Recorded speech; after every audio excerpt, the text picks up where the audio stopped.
Apa kabar sahabat debat? Tentunya selalu dalam berlimpahan dan keharmonisan ya.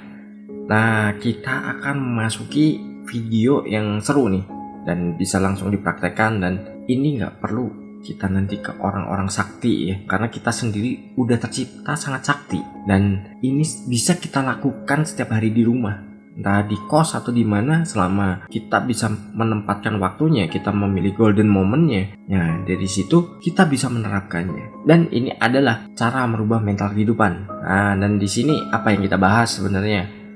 Kita membahas yang namanya intuisi. Kalau intuisi kita ini kita asah dan kepekaannya semakin tinggi, mungkin kita yang berwirausaha atau kita orang-orang yang bekerja sebagai HRD mungkin, atau kita sebagai sales, sebagai marketing. Nah, itu kita bisa menerapkannya. Dan ini sangat powerful sekali.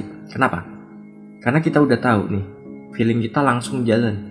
Misalkan nih kita ketemu klien, antara deal dan gak deal kita udah tahu. Jadi kita udah tahu persiapannya bagaimana. Bukan berarti gini, wah feelingku ngatakan ini gak deal, gak usah berangkat aja lah, gak usah presentasi. Nah, jangan. Jadi kita juga harus melakukan yang namanya prosesnya. Mungkin presentasi, mungkin kita harus ada negosiasi di situ, entah deal atau enggak. Kalau diri kita sudah ada sinyal-sinyal, wah ini kayaknya deal deh, ini kayaknya berhasil deh, dan nilainya sekian. Nah, ini kita sudah tahu sebelumnya, kita sudah oke, kita sudah ya dapat sinyal lah. Dan ini sudah saya lakukan berulang kali, mau deal mau enggak kita udah tahu.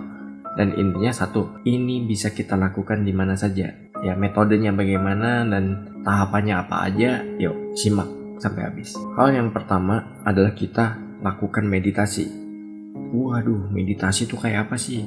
Meditasi itu kan harus ya kita bertapa di sebuah gua, di tempat-tempat yang katanya sakral. Nah, sebenarnya meditasi itu gampang kok. Memang kita harus lakukan tiap hari sebenarnya. Kenapa?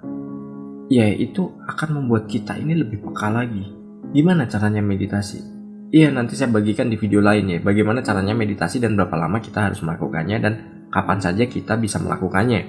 Dan ini sesuatu yang ilmiah sebenarnya ya. Di sini nggak ada mistis-mistisnya ya. Kita belajar sesuatu yang ilmiah. Saat kita bisa melakukan meditasi, terus posisinya meditasi itu bagaimana ya, nanti akan saya sampaikan. Kita tunggu videonya tentang meditasi. Jadi ada lanjutannya video ini ya. Tapi jangan di skip karena ada hal-hal penting yang akan saya sampaikan. Lalu yang kedua, kita lakukan anchoring.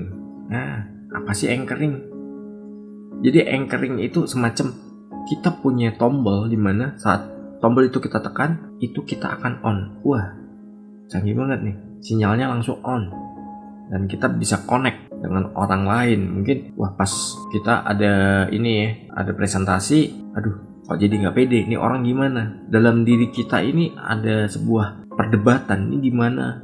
Wah ini pasti gini, ini pasti gini. Nah, itu ribut sendiri. Tapi kalau kita udah punya anchoring, yang namanya anchoring, itu mungkin kita tekan telinga kita di sini di belakang, tik, nah, itu kita udah, wah langsung aktif. Dan di situ kita udah tahu, wih, projectnya deal nih, kerjasamanya enak. Nah, seperti itu bisa dilakukan. Tapi itu butuh yang namanya hipnosis ya. Kita harus menanamkannya dulu. Dan nanti kita buatkan juga ya mungkin ya untuk tapi ini nanti lebih ke audionya. Cuman saya nggak janji kapan, nggak bisa secepatnya juga karena masih ada banyak bahasan-bahasan yang lain yang memang harus saya sampaikan di channel ini ya. Karena ini menyangkut ya teman-teman juga biar lebih maju lagi, terus bisa memiliki kelebihan-kelebihan, dalam artian bukan kesaktian yang kayak di film-film pendekar itu ya. Jadi kelebihannya apa? Kita jadi punya insting yang tajam, kita punya yang namanya intuisi yang peka, dan kita ada yang menjaga gitu loh, dalam diri kita ada yang menjaga. Lalu yang ketiga ini apa? Yang ketiga adalah komunikasi batin. Nah, ini self talk namanya ya, dalam bahasa saya self talk. Nah, biasanya gini, saat kita bangun tidur ya, pagi hari entah siang hari, pasti ada perdebatan kan, ada perdebatan tuh. Ayo cepet bangun, mesti kerja. Yang satu bilang lagi, tidur lagi aja lah bareng 10 menit, gak ada masalah. Akhirnya mereka berdebat nih, antara yang nyuruh bangun sama yang nyuruh tidur lagi. Nah, kenapa bisa seperti itu? Sebenarnya dua perdebatan itu adalah memberi sisi positif ya dalam diri kita. Semua orang pasti mengalami kok. Kadang ada yang mungkin pernah lihat di film-film, yang kanan malaikat, yang kiri setan, saling ngebisikin nih, ini nyuruh baik, ini buruk. Nggak gitu. Itu cuman fantasi aja. Hal yang gambarkan untuk mendramatisir sebuah tayangan, tapi pada dasarnya itu memberikan efek positif. Tinggal kita sering berkomunikasi dengan mereka. Kalau kita sering berkomunikasi dengan mereka, otomatis apa? Begitu mau ada kejadian, langsung dicolek. Oi, hati-hati ya sama orang ini. Nah, begitu logika kita ini melawan. Enggak, ini udah bagus nih kayak gini. Tapi yang sini jangan, udah lo mundur aja. Tapi sini masih nyerang lagi. Tentu yang menang yang mana? Yang dari dalam diri kita dong. Ini peristiwa saya pernah mengalami gini. Ada orang ngajak kerjasama. Yang tadinya saya niatnya mau nolong ya, mau ngebantu dia. Yuk kerjasama bisnis A gitu kan. Oh ya udah, oke, nggak ada masalah. Berapa modalnya?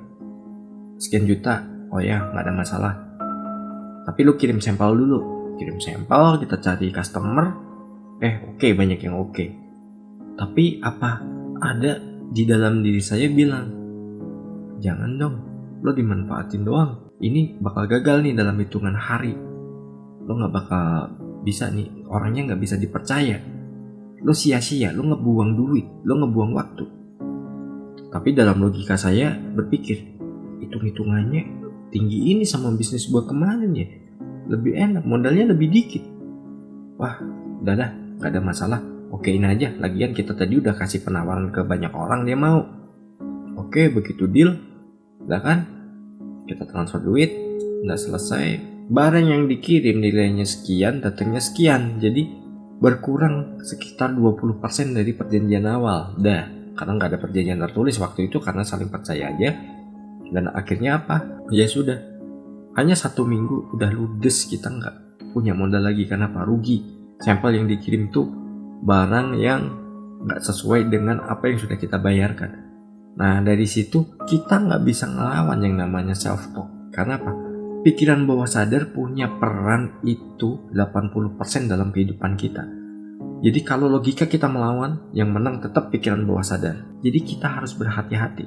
Dan kalau kita sudah bisa mengasahnya, kita bakal sering dapat seperti itu. Kalau udah ada sinyal-sinyal seperti itu, bukan kita langsung menghindar, tapi kita waspadai dulu. Dan ini ada kejadian lagi yang saya alami sendiri. Jadi gini, di tahun 2004, saya ini naik motor. Pas hujan lebat banget. Saya lewat jalur biasanya, itu pas mau belok, dia bilang, lo lurus lewat jalur satunya. Loh kenapa? Pokoknya lo lurus lewat jalur satunya. Dan jalur yang disuruh itu saya belum pernah lewat sama sekali. Ini serius, beneran. Dan saya nggak mengada-ada ya. Terus akhirnya apa? Oh ya udahlah, ngikutin. Karena jarak pandang ini sempit banget. Bawa motor, malam-malam, hujan deras, petir, aduh, ular di mana-mana, serem banget pokoknya, angin, dan mau nggak mau harus cepat sampai rumah. Dan begitu saya udah lewat di jalur itu, tahu nggak? Saya mendengar suara pesawat. Saya pikir pesawat itu mau terbang. Kok hujan-hujan kayak gini nekat ya terbang ya? Apalagi itu mati lampu juga di mana-mana. Dan di jalan ketemulah banyak pemadam kebakaran. Nah setelah itu saya sampai rumah, udah reda kan? Listrik udah nyala. Saya coba nih hidupkan TV. Apa yang ada di berita itu? Ada pesawat jatuh. Dan tepat di situ. Kalau saya melawan apa yang dikatakan ke saya tadi, suruh lurus tadi, saya nggak mau, mungkin saya bisa jadi korban pengendara motor tertabrak pesawat terbang. Ya, serem kan?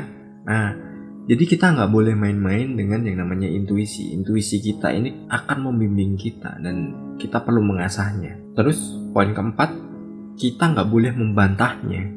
Dalam artian membantah, bohong lo, nggak bener lo. Apa sih? Nah, kalau kita udah seperti itu, dia berkata lain, serius. Dia berkata lain, terserah lu aja. Kayak saya tadi, kenapa?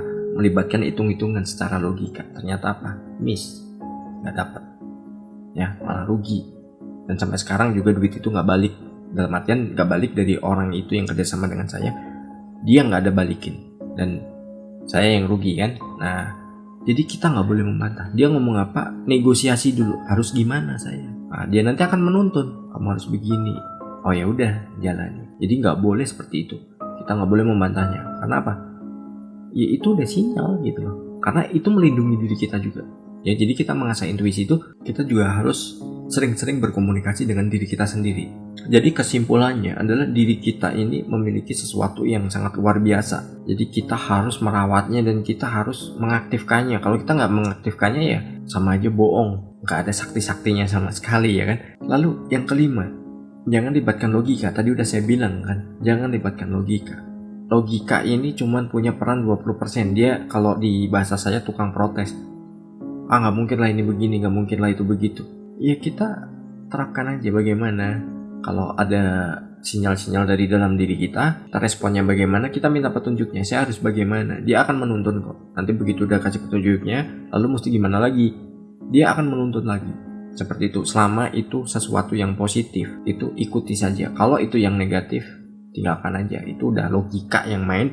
Karena logika kita ini tiap hari kemasukan informasi itu lebih dari 6 juta informasi masuk ke pikiran kita. Ada yang bilang bahwa musuh terbesar kita adalah diri sendiri. Itu salah. Kita harus berdamai dengan diri sendiri dan kita harus yang namanya bekerja sama dengan diri sendiri. Karena selain diri sendiri ini nggak ada yang lebih tahu kita. Jadi kita harus benar-benar asah terus ya. Dan di channel ini banyak kok nanti dibagikan hal-hal yang mungkin wah nggak nalar nih, nggak logis nih, tapi itu nyata dan itu bisa diterapkan.